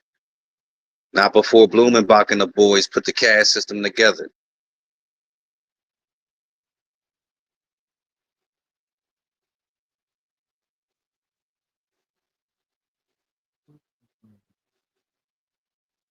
We're dealing with a lot of miscommunication, but we're also dealing with a lot of suppression. And unfortunately, I dare to say it. Hey, look, some of our conscious and unconscious Moors are helping with the suppression. And it's just what it is. I ain't afraid to say it. It's what it is. Hey. Any more questions up in the chat? That's what. Let me see. The people the Moors failed to conquer, and the ones that took a back, and the ones that took a back were taught under the Moorish. It's a question mark. I don't understand that. Do you understand it? No, say that again. The people the Moors failed to conquer, and the ones that took, I think, it back were taught under the Moorish. And there's a question. It's a question mark. So I guess it's a question. I guess I can't help you, brother, because I don't understand it, bro. If you can help me out, I'll go with this with it. All right. It will help whoever's asking the question. The ones the Moors actually fell to was the French. And you talk about go ahead. If we're talking about in these lands, especially, it would have been more the French. Now, France and Spain been going back and forth with the Moorish lands for a minute. As far as those being taught, they've been getting taught since Spain, France, England. The first French lodge in France was opened by an Englishman. That was opened by the English. So you look at the different compacts that they had back then and things like that, depending on who was in whose lands, especially when they're at war with each other, because England and France were at war with each other too. And you look at the first French lodge that was open, it was actually opened by the English. And when you get into the whole Moorish aspect, especially when you're dealing with Spain and bringing them out of the Dark Ages into the Renaissance, yes, they were taught by us. Yes, they used that against us. And yes, they're still using it against us. So to answer your question, the ones that took us back or fell back, yeah, the ones who knocked us off, we taught them first, then they knocked us off. So you meant knocked off, and that was good. Now we have born first 7596. Now born first 7596 will contest the statement. His statement is abandonment is what they'll call it if you don't use it. Is it that we abandoned the pragmatica? All right, pragmatica. Here we go. Born first. In 15 and RaSirius brought this up, and we read one of the slides, the pragmatica of 1557. The King Philip II of Spain. That's a royal edict. So that's not abandonment. When you have a king, King Philip II, issue a royal decree forbidding us from wearing our Moorish fez and turbans and speaking Arabic. That's not abandonment. That's subjugation. abandonment will be on our part, which means there's no subjugation implied. It's voluntary. It's voluntarily given up. But born first, I hold gun to your head. I hold gun to your head, born first. Give me your fez. Take that fez off, born first. I hold gun to your head. You take the fez off. Born first abandoned his fez. Born first abandoned his fez. No. Born first had a gun to his head. That's not my putting a gun to your head, born first, is not abandonment. So we didn't abandon anything. I don't know where we get this abandonment from. It's subjugation in international law.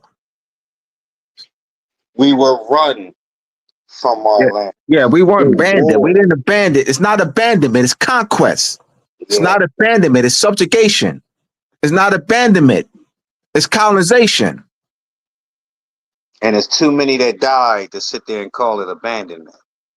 Oh man, yeah, that's a. Whew. It's too many that died. Too many that got burnt at the stake. Too many that kept practicing. Too many that wouldn't release it. Too many that didn't convert and become convertibles. Too many that didn't convert to Christianity. They chose to lose their head. Too many that died. There was no abandonment. There was no abandonment. Yeah, that's due a lack of study. That's all. That's all. You know, that's why we here. They do say it is certain unconscious Moors that do say that we abandoned the kingdoms and so they just sat in the seats. But where's the evidence?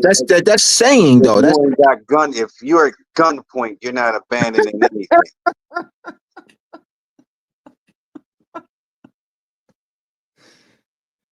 That's why we here, brother.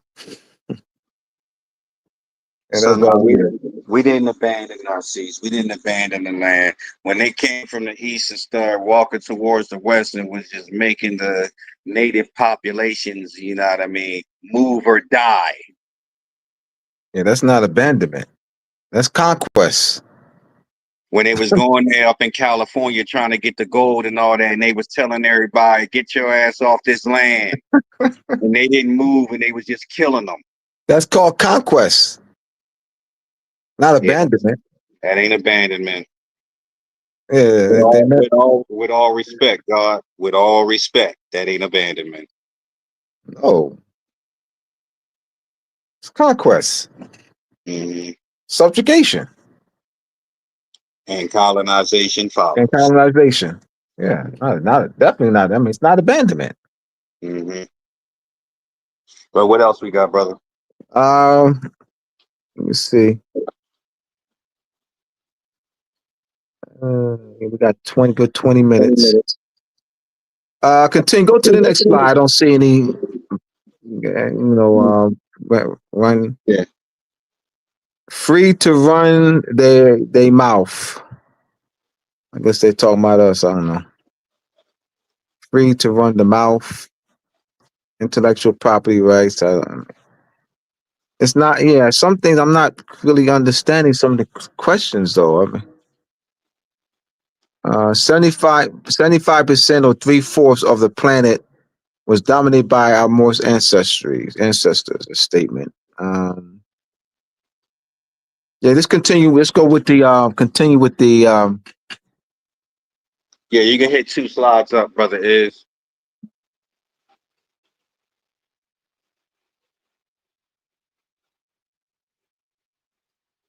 one more.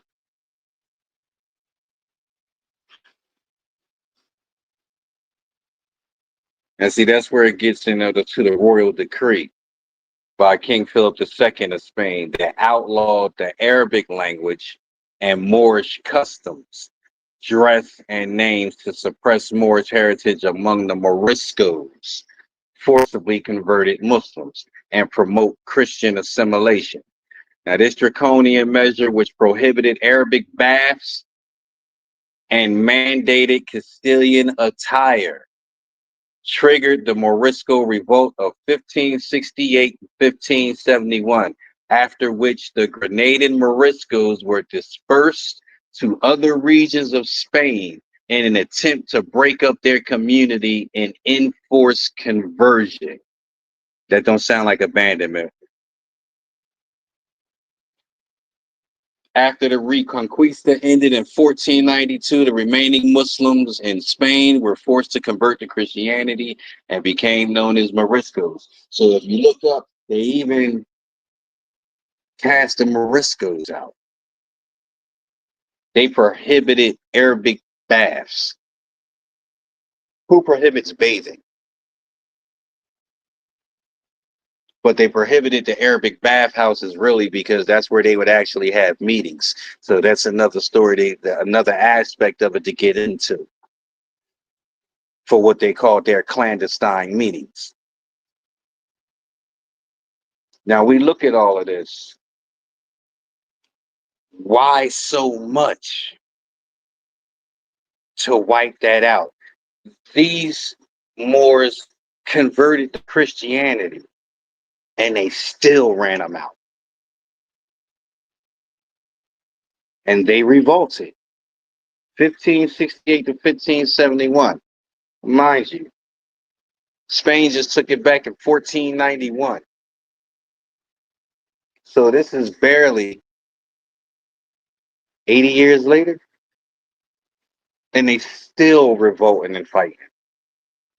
Now, this is still not counting Tripoli and the rest of them who's still controlling the seas, all the way up to like the 1800s, 1900s. There were still pirates on the seas, seizing ships. So with all this still going on, yeah, they got them off the land, but the Moors were still at sea, was still robbing them.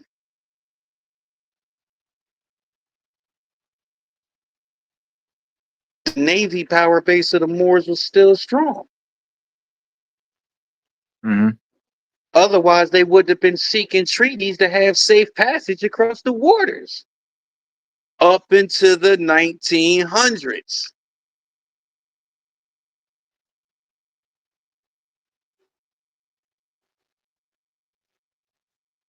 So even they banned us from using our culture. They even took those of us who decided we're going to convert to Christianity, and that wasn't good enough either. That wasn't good enough either. The same with the Jews who converted. That wasn't good enough either.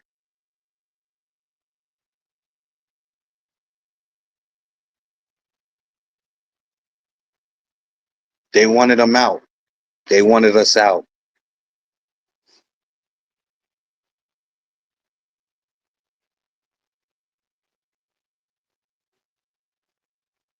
And then after getting us out, they utilize our culture most of the time as a mockery.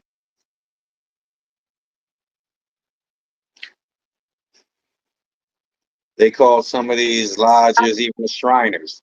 They're being used for philanthropic purposes. Who taught you philanthropy?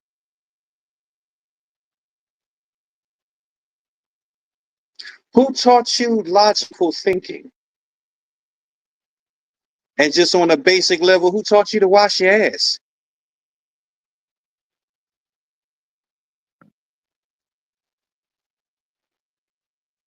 But now we're beneath you. You suppress our information and then tell us it belonged to you. And we were uncivilized, living a jungle life with a bone in our damn nose in Africa somewhere.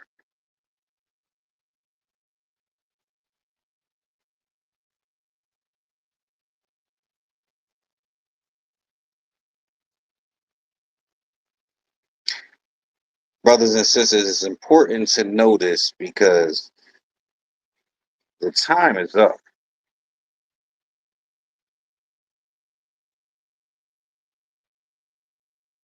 They've had us acting not like ourselves for way too long now.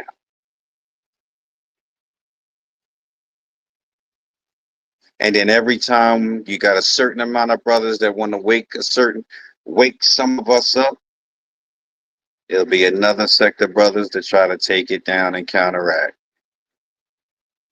Moorish science has been around for over 120 years. I've only been hearing about post-millennium in about the last 10. Post-millennium has been in existence before the Moorish science temple.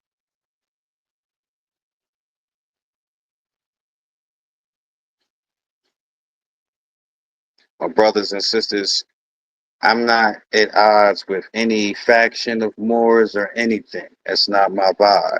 Brothers and sisters who are indigenous to these lands here, who are also called Moors, whether it's Mours, whatever the case may be, only thing I can say, brothers and sisters, is study.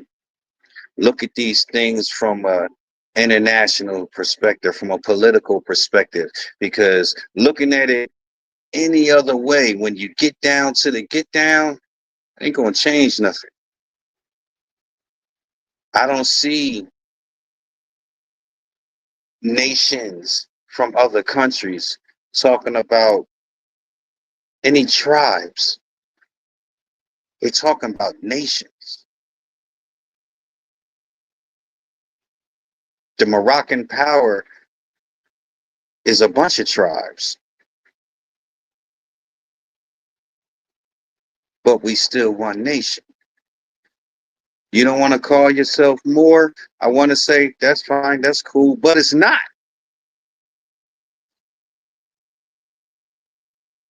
Because politically, where do you stand?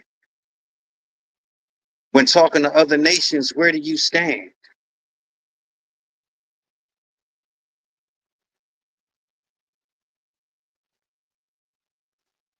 Moors are indigenous to here, just like the ones who are indigenous to here are indigenous to here. We've already established before that colony over there that they call Morocco is not where we're from. That's one of the colonies that we created. It's not the seat, nor has it ever been.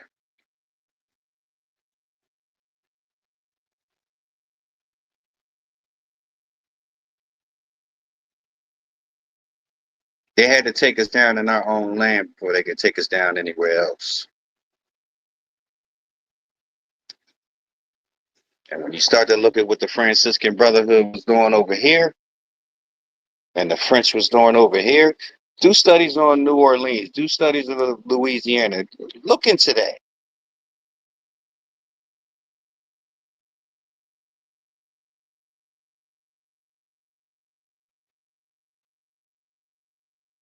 Look at some of the nations and how they were angry. They fighting with each other. Europe or France, England. They fighting with each other. Why? Because the Moors is running things and they don't want them to. They all had a problem with the Moors.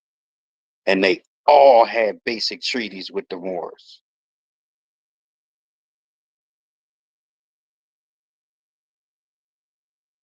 Why is that being suppressed? Why are we being taught a root story? Why are we being taught that we came from Africa and then came over here? RaSirius, you want to go to the next slide? Yeah, go ahead, brother.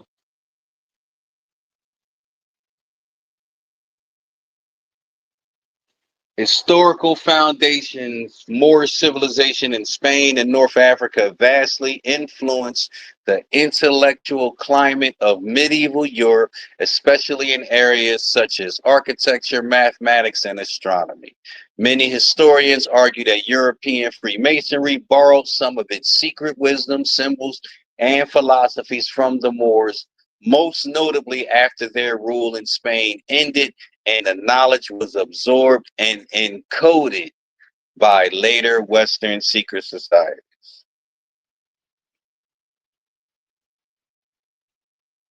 They took our shit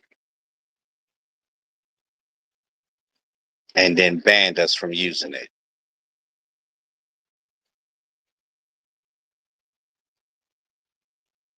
So much so that to get into astronomy, by the time you get into it the way they teach it in the Bible, it's devilish, man.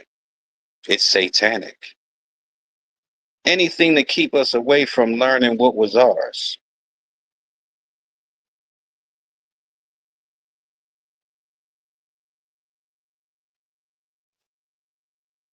They call certain aspects witchcraft, but it was just the way of the wise.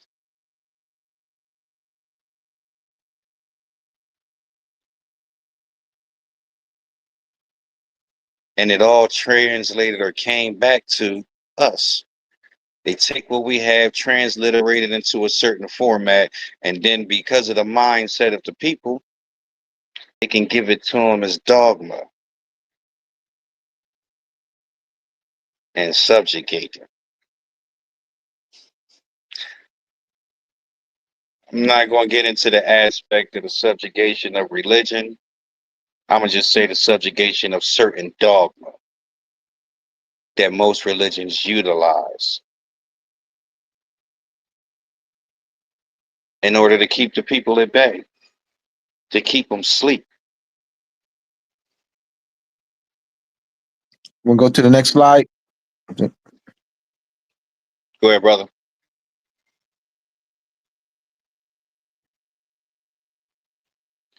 Esoteric and symbolic parallels, Moorish contributions to sacred science, including the use of symbols like the pentagram, the seal of Solomon in Islamic tradition, and building techniques seen in Masonic art and architecture.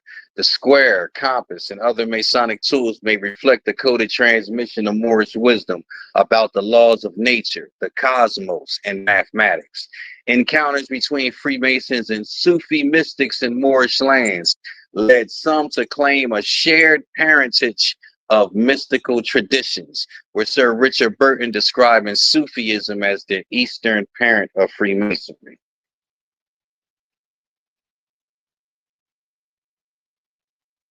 No matter where you go, it's ours.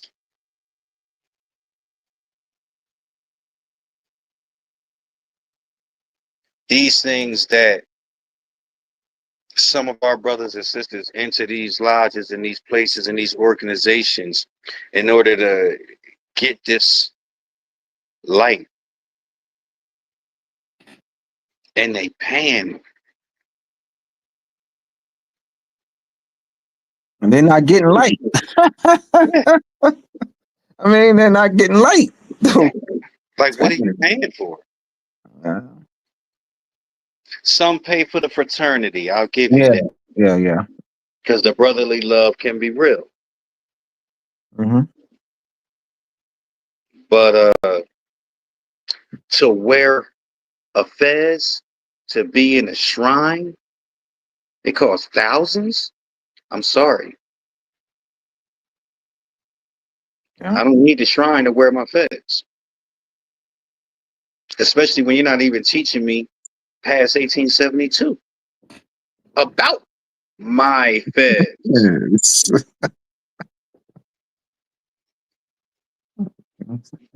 So what would the purpose be to be in a shrine?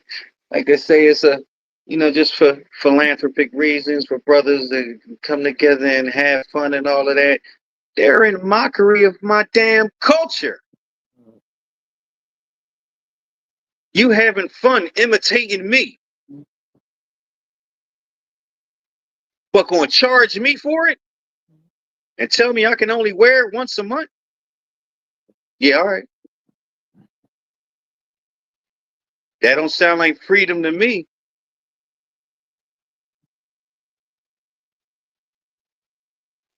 The same way they on our land and charging us to live in houses on our land. Ain't no difference. And we mentally colonized to think, oh, this is how it's supposed to be. This is America, the land of the free.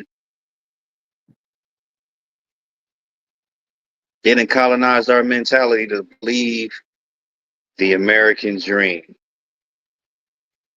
Wake the hell up. It's really a nightmare. Wake the hell up. Mm-hmm. How many more slides we have? Let's look at the. That should be one of the last ones for this one. That's the last one? No, you got one more. All right, Two just more. go to 2 more. Yeah. Mhm. Yeah. All right. So we got Queen Elizabeth I sought to establish alliances outside Catholic Europe after England's excommunication and ostracization. She pragmatically reached out to Sultan Murad III, emphasizing similarities between Protestantism and Islam, particularly their shared rejection of idolatry and priests as intermediaries to God. Murad III warmly received the overtures, granting English merchants privileges and safe access to Ottoman ports, thus facilitating trade and commerce. The diplomatic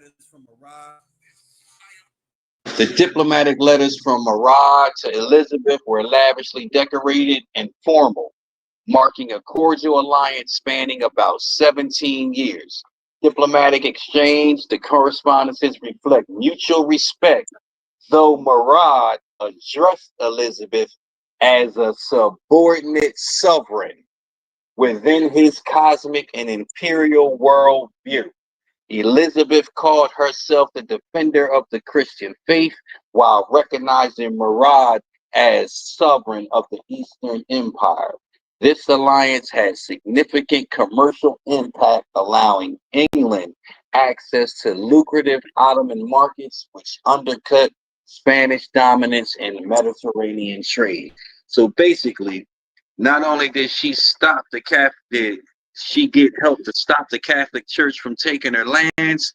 He opened up the ports to her so that her commerce could get up and she could get her money up.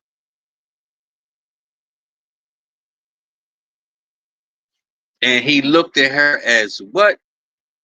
A subordinate sovereign, meaning she was not on equal terms with him. He didn't have to help her. And she was a Protestant, which was not Islamic. And yet he did it.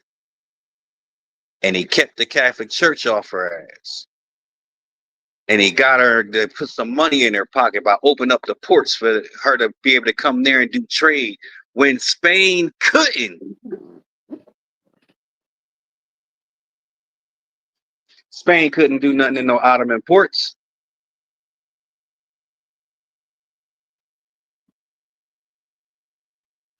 That don't sound like a secondary type nation. That don't sound like a secondary power. Mm-mm. And it kept the Spanish off of her ass.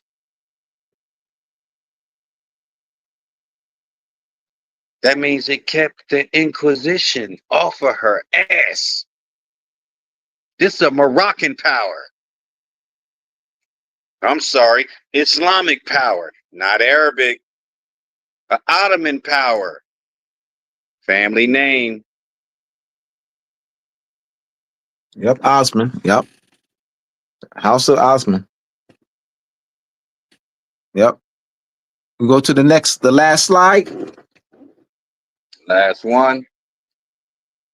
Shows you pretty much what my brother was saying earlier. Mm-hmm. Here we go.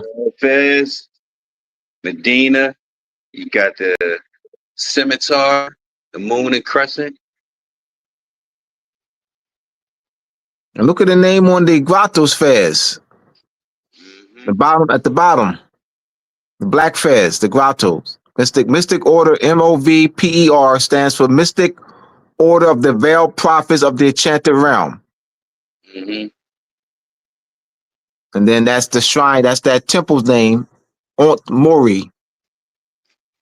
And the shrine on the Moorish fez, the Burgundy, they have Medina. That's the name of the shrine, the Moorish name that they use for the shrine, that shrine temple. Mm-hmm.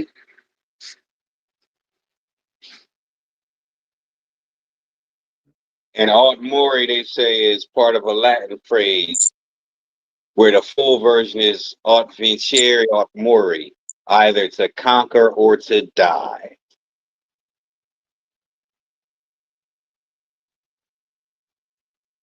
And they got it on our face.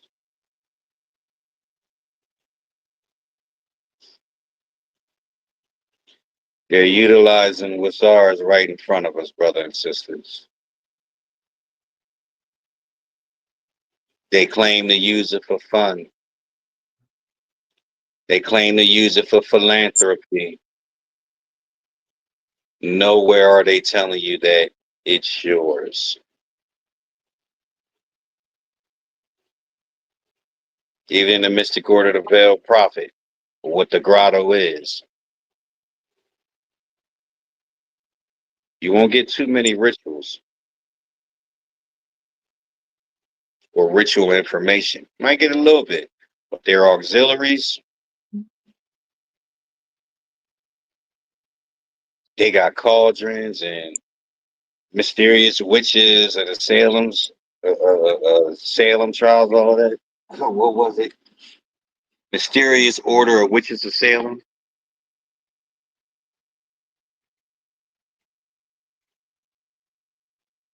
Who are they trying to imitate in doing all of this? Because it's not themselves. They're being themselves, which is a culture bandit, a culture thief, a subjugator, and a colonizer. And they're using our sciences to do it.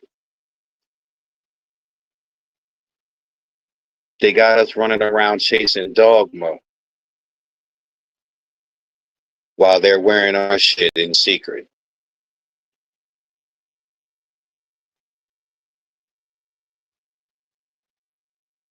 Brother, this is wonderful, man. I mean, this is wow. This is very powerful, man. To unite with you and doing this Moorish Connection to Masonry series. This is once again, this is a monthly series. We're gonna do this for 6 months. Moorish Connection to Masonry series, part one. All right, so stay tuned every first Monday of the month from 7 to 9 Eastern Standard Time. Every first Monday of the month here on Magnus Crystal Pyramids YouTube. We have the Moorish Connection to Masonry series. And so we'll see uh, you for we'll be back again for the part two of the series on the first Monday of December. All right, I have again for the second time Taj Tariq Bey next week. Monday, 7 p.m. Eastern Standard Time. Taj Tariq Bey will be my special guest again for the second time. He was on about over 2 months ago. All right, so Taj will be in the house at 7 p.m. Eastern Standard Time next week. So I'm looking forward to that. So Strolling Across the Stream is my website, mooresandmasonry.org, to get my book, Moors and Masonry Part 1.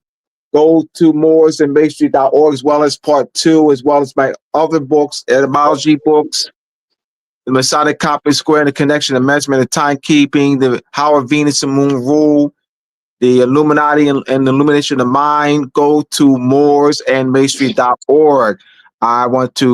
This is also being aired live on the Moroccan Post Media YouTube page. All right, so I thank everyone don't forget to hit the like button. If you haven't subscribed, please do so. Please share this. Let people know that we were live and direct, and we will be this Moorish Connection to Masonry series will be for 6 months, every first Monday.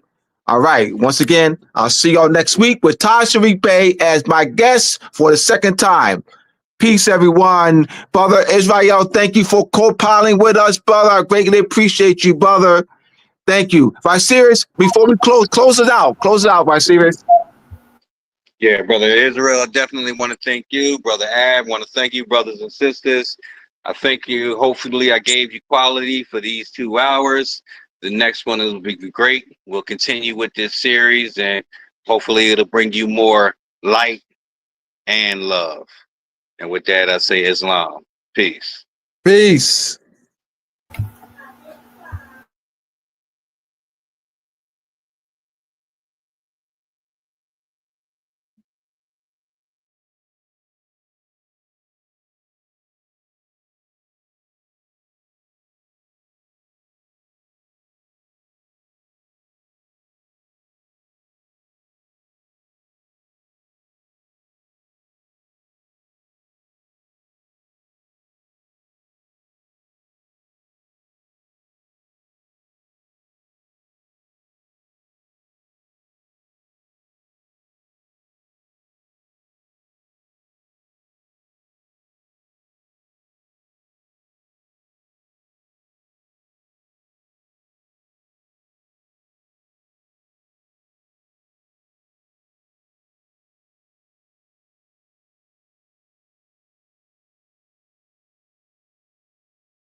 I am the that I am. I am the I am that I am. I am the that I am. I am the that I am. I am that I am. I am the soul, the spirit itself. I am more than my body. I am more than my emotions or negative thoughts. I am more than any limiting beliefs. I am that. I am that I am. I am that I am. I am that I am. I am that I am. I am the soul, the spirit itself. I am a spiritual being of divine light and intelligence. I am divine love and divine power. I am connected to one, my higher self. I am connected to the divine spirit in me. I am that I am. I am that I am. I am that I am.